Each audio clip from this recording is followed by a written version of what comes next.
विद्यार्थी मित्रांनो, आजचा आपला टॉपिक आहे abiotic pollinating agent and adaptation for anemophily and hydrophily. आता इथे लक्षात घ्या, हे जे पहिलं चित्र आहे याच्यामध्ये ॲनिमोफिली तुम्हाला दिसते. म्हणजे इथून जे पोलन ग्रेन रिलीज झाले आहेत ते इथं विंड कॅरी करतोय. आणि दुसऱ्या चित्रामध्ये आपल्याला दिसतं hydrophily, means pollen grain they are carried by water.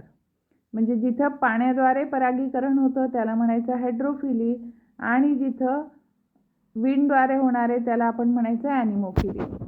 चला आता आपण डिटेलमध्ये पाहूया. तुम्हाला हे माहिती आहे की पॉलिनेशन हे दोन प्रकारचं आहे, सेल्फ पॉलिनेशन आणि क्रॉस पॉलिनेशन. याचे व्हिडिओ मी अगोदर बनवलेले आहेत, त्याची लिंक मी वरती शेअर करते आहे. नंतर दोन प्रकारच्या एजन्सीज ह्या पॉलिनेशनमध्ये इन्वॉल्ड असतात. पहिल्या आहेत अबायोटिक एजन्सीज, म्हणजे ज्या नॉन लिव्हिंग आहेत, त्यामध्ये येतं विंड आणि वॉटर. आणि दुसरं आहे बायोटिक एजन्सीज, म्हणजे जे लिव्हिंग आहेत. म्हणजे काही इन्सेक्ट आहेत, जसं हनी बी आहेत, बटरफ्लाय आहेत, याच्याद्वारे पॉलिनेशन होतं. किंवा काही फ्लावरमध्ये बर्ड्स किंवा बॅट किंवा अँट्स किंवा स्नेलद्वारे पॉलिनेशन होतं. आता हे सगळे लिव्हिंग आहेत म्हणून यांना आपण म्हणायचं बायोटिक एजन्सीज. आणि विंड आणि वॉटर नॉन लिव्हिंग आहेत, त्यांना म्हटलं जातं अबायोटिक एजन्सीज. हे पॉलिनेटिंग एजंट दाखवले आहेत. The agent responsible for pollination have been grouped into two main categories. कुठल्या दोन कॅटेगरी मी सांगितले आता? Abiotic agents and biotic agents. मग अबायोटिकमध्ये कोण येतं? Non living, that is wind and water. मग आता या ॲनिमोफिलीसाठी ते प्लांट कुठले अडॅप्टेशन दाखवतात ते आपल्याला इथं पाहायचं आहे. आता इथे काय दिलं? Most of the crop plant they are wind pollinated. मग कुठले आहेत असे क्रॉप प्लांट? ज्याच्यामध्ये व्हीट येतं, राईस, कॉर्न म्हणजे मका, किंवा त्याला आपण म्हणतो मेज किंवा जिया मेज हे त्याचं सायंटिफिक नेम आहे. राई आहे, बार्ली आणि ओट. आणि palms are also wind pollinated. तुम्हाला माहिती आहे जिम्नोस्पर्म हे विंड पॉलिनेटेड प्लांट आहेत. म्हणजे इथं बघा, हे पोलन ग्रेन रिलीज झालेले आहेत इथून.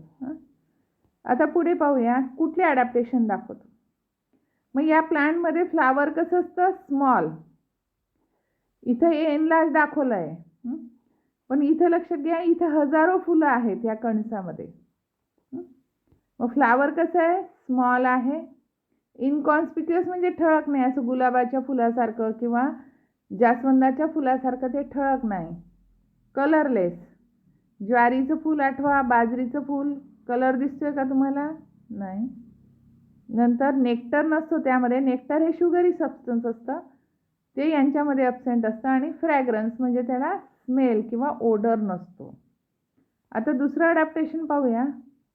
या प्लांटची जे पोलन ग्रेन असतात ते स्मूथ असतात, म्हणजे कुठल्याही प्रकारचं इथं एक्झाईनवर ऑर्नामेंटेशन नाही. जसं आपण पाहिलं होतं, पोलन ग्रेन दोन प्रकारचे असतात. हे स्मूथ आहे आणि दुसरा कसा असतो? असं असतो ना, विथ स्पायनी एक्झाईन. हा स्पायनी पोलन ग्रेन इन्सेक्ट फ्लावरमध्ये असतो, पण इथं पोलन ग्रेन कसा आहे? स्मूथ आहे. Pollen grain is smooth. आणि तो कसा असतो? पावडरी आणि dusty.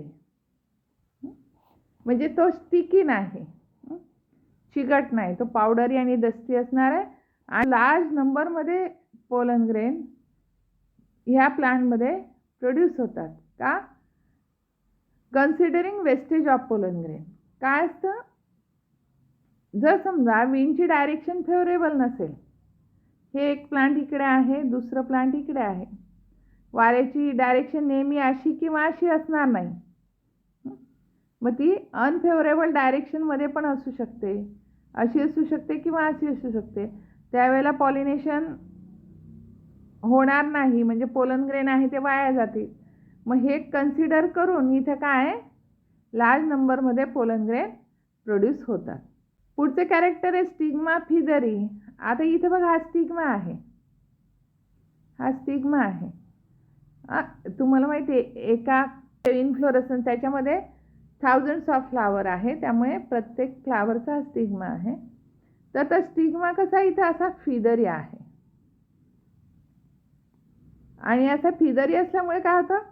Pollen grain they R easily catch by the stigma. जे पोलन ग्रेन वाऱ्याद्वारे येणार आहे ते इझिली याच्यामध्ये कॅच होणार आहे. आता पुढचे कॅरेक्टर आहे stamens are exserted with long filament and versatile anther. आता इथे आपल्याला हे अँथर दिसत आहेत, ते कसे एक्सपोज आहेत. नंतर ते असे इलॉंगेटेड आहेत आणि त्याचं फिलामेंट लॉंग आहे आणि अँथर वर्सेटाईल आहेत, म्हणजे they are attach to this filament by a point. So they freely hang in the air. ते वाऱ्याची थोडीशी जरी झुळूक आली तरी ते त्याने हलणार आहेत आणि त्याच्यातले पोलन ग्रेन जे आहेत ते एन्व्हायरमेंटमध्ये डिपॉझिट होतील. मग लक्षात घ्या, स्टॅमेन आणि स्टिग्मा दोघं कसे आहेत, एक्सपोज आहेत. स्टॅमेन स्टिग्मा एक्सपोज. नंतर अँथर काय सांगितले, वर्सटाईल सांगितले. मग पुन्हा एका डायग्राममध्ये हे सगळं रिवाईज केलं आहे. काय नाही, याला सेंट नाही, नेक्टर नाही, म्हणजे फ्रॅग्रन्स नाही, शुगरी सबस्टन्स सिक्रेट करत नाही. Petals are small and green as there is no need to attract insect. यालाच काय म्हटलं आपण, flower they are small, they are not attractive, then inconspicuous. नंतर पोलन ग्रेनचे कॅरेक्टर पाहिलं आपण. पोलन ग्रेन कसे आहेत, स्मूथ आहेत, लाईट आहेत, पावडरी and dusty and they are produce in large number. ते जास्त प्रमाणात प्रोड्यूस होत आहेत. आणि अँथर कसे आहेत, एक्सपोज आहे, वर्सेटाईल आहे and they are easily deposit their pollen grain in the environment. आणि स्टिग्मा कसा आहे, फिदरी. मेजमध्ये कुठल्या प्रकारचं पॉलिनेशन आहे, ॲनिमोफिलस पॉलिनेशन आहे. हे मेजचं मेल इन्फ्लोरेसन्स त्याला टसेल म्हटलं जातं आणि हे फिमेल इन्फ्लोरेसन्स आहे ज्याला म्हटलं जातं इयर. आपण जे कणीस पाहतोय ते कणीस फिमेल इन्फ्लोरेसन्सपासून डेव्हलप होतं. मग मेल इन्फ्लोरेसन्स हा अपेक्सला असतो आणि फिमेल इन्फ्लोरेसन्स हे लोअर साईडला असतात. आता पुढचं आहे पॉलिनेशन बाय वॉटर. याला काय म्हटलं जातं, हायड्रोफिली. मोनोकॉटमधले 30 जे जनर आहे त्यामध्ये हायड्रोफिली आपल्याला पाहायला मिळते. त्यामध्ये आहे एक व्हॅलिस्नेरिया आणि दुसरं आहे झोस्टेरा आणि सिरॅटोफायलम. मग हे फ्लावर कुठले अडॅप्टेशन दाखवतात बघा, विंड पॉलिनेशन प्रमाणे हे फ्लावर कसे, स्मॉल अँड इनकॉन्स्पिक्युअस, म्हणजे तेवढे ठळक नाही. Perianth and other floral parts are unwettable. म्हणजे फ्लावरचे जे सगळे पार्ट आहेत ते कसे असतील, अनवेटेबल असतील. नंतर पेरियांथ म्हणजे काय, ज्या वेळेला आपण सेपल आणि पेटल असं डिफरन्शिएट करू शकत नाही त्यावरला काय म्हणतात, पेरियांथ. आणि त्याचे इंडिव्हिज्युअल मेंबरला म्हणतात टेपल. जसं आपण लक्षात घ्या, करोलाच्या इंडिव्हिज्युअल मेंबरला पेटल म्हणतो, तसं पेरियांच्या इंडिव्हिज्युअल मेंबरला काय म्हणतात, टेपल म्हणतात. मग याच्यामध्ये पोलन ग्रेन कसे असतात, लॉंग असतात.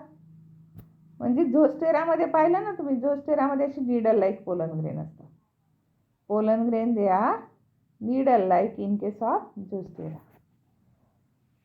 आणि अनवेटेबल असता का की त्याच्यामध्ये म्युसिलेज असतं. नंतर नेक्टर आणि फ्रॅग्रन्स यामध्ये नाही. This character is similar to the character seen in anemophily. आता हायड्रोफिली इथे दोन प्रकारची. पहिले आहे हायपोहायड्रोफिली आणि दुसरा आहे इफिहायड्रोफिली. आता आपण पाहूया हायपोहायड्रोफिली म्हणजे काय. Pollination which occur below the surface of water, it is called as hypohydrophily. Hypo means below, pollination which occur below the surface of water, it is called as hypohydrophily. मग यामध्ये पोलन ग्रेन कसे असतात, heavier than water. लक्षात घ्या, पाण्याच्या खाली होतं आहे म्हणून पोलन ग्रेन हेवी आहे, त्यामुळे ते बॉटमला जातात, दे सिंक डाऊन. आणि त्याला कोण कॅच करतं, स्टिग्मा ऑफ फिमेल फ्लावर. मग हायपोहायड्रोफिलीचं एक्झाम्पल काय, झोस्टेरा. याला सी ग्रास म्हटलंय कारण हे मराईन अँजिओस्पर्म आहे. लक्षात घ्या, Zostera it is a marine angiosperm. Most important question for NEET as well as CET. Then next most important question, the pollen grains are long, ribbon like. किंवा सांगितलं ते elongated किंवा लॉंग पोलन ग्रेन असतील त्याला तुम्ही needle like पण म्हणू शकतात. And without एक्झाईम. हायड्रोफिलस प्लांटमध्ये पोलन ग्रेनला काय नसतं, एक्झाईम नसते. आता पाहूया आपण इफी हायड्रोपिली. आता हायपोमध्ये पोलन ग्रेन बॉटमला जात होते, इथं काय आता पोलन ग्रेन फ्लोट होता कुठे, on the surface of water and reach the stigma of female flower. मग इथे लक्षात घ्या, इथं मेल प्लांट वेगळं आहे, हे मेल प्लांट आहे, हे फिमेल प्लांट आहे. मेल प्लांट प्रोड्यूस करतं मेल फ्लावर आणि फिमेल प्लांट प्रोड्यूस करतं फिमेल फ्लावर. याचे पोलन ग्रेन जे आहेत ते वॉटरच्या सरफेसला रीच होतात आणि ते पॉलिनेशन ब्रिंग करतात. एक्झाम्पल आहे व्हॅलिसनेरिया. मग व्हॅलिसनेरियाचं एक्सप्लेनेशन दिलं आहे. हे सबमर्ज प्लांट आहे, डायोशियस आहे. सबमर्ज म्हणजे पाण्याच्या खाली असतं. नंतर डायोशियस म्हणजे मेल प्लांट वेगळा आहे, फिमेल प्लांट वेगळा आहे, दॅट इज युनिसेक्शुअल, म्हणून त्याला म्हटलं डायोशियस. नंतर फ्रेश वॉटर प्लांट आहे. आपण पाहिलं जोस्टेरा हे मराईन प्लांट आहे, हे फ्रेश वॉटर आहे. आता याच्यामध्ये काय होतं, हे जे फिमेल फ्लावर आहेत ते टेम्पररीली वॉटर सरफेसला जातात. पॉलिनेशनच्या अगोदर पाहिलं तर हे फ्लावर इथं असेल बॉटमला, पण जेव्हा पॉलिनेशन होतं तेव्हा याचं जे स्टॉक असतो तो असा इलॉंगेट होतो आणि हे अपेक्सला जातं. आणि एकदा पॉलिनेशन झालं पुन्हा त्याचा जो स्टॉक आहे, स्टॉक ऑफ फ्लावर ज्याला आपण म्हणतो पेडिसिल, तर ते पुन्हा कॉईल होतं असं आणि ते फ्लावर कुठे येतं, बॉटमला येतं. म्हणून इथं काय म्हटलं आहे, female flower reach the water surface temporarily to ensure pollination and male flower float on the surface of water. बघा इथे हे मेल फ्लावर तुम्हाला फ्लोट होताना दिसत आहे सरफेसला. आपण पाहिलं व्हॅलिसनेरियामध्ये कुठलं पॉलिनेशन आहे, epihydrophily. Pollination occur over the surface of water. काय काय पाहिलं आपण याच्यामध्ये, हे प्लांट सबमर्ज आहे, फ्रेश वॉटर आहे, मेल फ्लावर हे सरफेसला फ्लोट होतात, फिमेल फ्लावर हे बेसला असतं, पण ज्यावेळेला पॉलिनेशन होतं त्यावेळेला ते वॉटर सरफेसला जातं. एकदा पोलन ग्रेन कॅच केल्यावर त्याचा जो स्टॉक आहे तो पुन्हा कॉईल होतो आणि ते बेसला येतं आणि फ्रूट फॉर्मेशन इथं होतं. आता इथे जे पोलन ग्रेन आहे त्याची स्पेसिफिक ग्रॅव्हिटी वॉटरच्या बरोबर असते. So this pollen grain they float on the surface of water. पण लक्षात घ्या, सगळेच ॲक्वॅटिक प्लांट हे हायड्रोफिलस असतात का, नाही. आता काही एक्झाम्पल दिले आहेत महत्त्वाचे आहे ते. ॲनिमोफिलस ॲक्वॅटिक प्लांट, पहिलं आहे पोटामेजिटान, दुसरा आहे होलोगॅरिस. नंतर सम ॲक्वॅटिक प्लांट्स आर एंटॅमोफिलस. फार महत्त्वाचे क्वेश्चन आहेत हे, लक्षात घ्या. तुमच्याकडनं होणारी चूक, लोटस म्हटलं म्हणजे तुम्हाला लगेच आठवतं पाणी, कमळ पाण्यात असतं आणि म्हणून तुम्ही उत्तर काय देता, it is hydrophilous plant. Wrong. Lotus hydrophilous आहे का, नाही, एंटॅमोफिलस, म्हणजे त्याच्यामध्ये इन्सेक्टने पॉलिनेशन होतं आहे. सोपं लक्षात घ्यायचं आपण. फ्लावर अट्रॅक्टिव्ह आहे ना, म्हणजे त्याच्यामध्ये विंड आणि वॉटर पॉलिनेशन नाही, कारण विंड आणि वॉटर पॉलिनेटेड फ्लावर दोघं कसे असतात, दे are not attractive, they are small. मग इथे हे सगळे फ्लावर अट्रॅक्टिव्ह दिसत आहेत आपल्याला. लोटस घ्या किंवा वॉटर हायसियन घ्या किंवा वॉटर लिली, म्हणून यामध्ये कुठलं पॉलिनेशन आहे, एंटॅमोफिली. मग आज आपण ॲनिमोफिली आणि हायड्रोफिली पाहिली. आता लक्षात घ्या, पुन्हा एकदा रिवाईज करूया.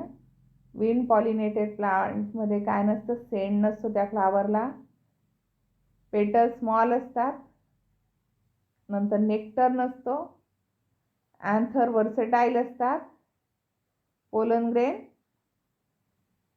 लाईट असतात, स्मूथ असतात आणि नंतर पावडरी किंवा डस्टी किंवा ज्याला ड्राय म्हणणार, and they are producing large number. आणि स्टिग्मा फिदरी असतो आणि अँथर आणि stigma both project outside the flower, दोघं एक्सपोज असतात. वॉटर पॉलिनेटेड फ्लावर कसे असतील ते, नॉट अट्रॅक्टिव्ह, पोलन ग्रेन त्यांचे लॉंग रिबन लाईक असतील. नंतर फ्लोरल पार्ट अनवेटेबल असतील, त्यामध्ये एक्झाईन अब्सेंट असेल. झोस्टेरा काय सांगितलं होतं तुम्हाला, मराईन अँजिओस्पर्म. त्याच्यामध्ये काय हायपोहायड्रोफिलिया आहे. Pollination occur below the surface of water. Epihydrophilous आपल्याला कुठे पाहायला मिळते, वॅलिस्नेरिया या प्लांटमध्ये पाहायला मिळते. ते प्लांट डायोशियस आहे. याच्यामध्ये फिमेल फ्लावर अनकॉईल होऊन वॉटर सरफेसला येतं. पॉलिनेशन झाल्यानंतर पुन्हा ते कॉईल होऊन बेसला जातं. मेल फ्लावर फ्लोट होतात आणि त्याचे पोलन ग्रेन रिलीज करतात.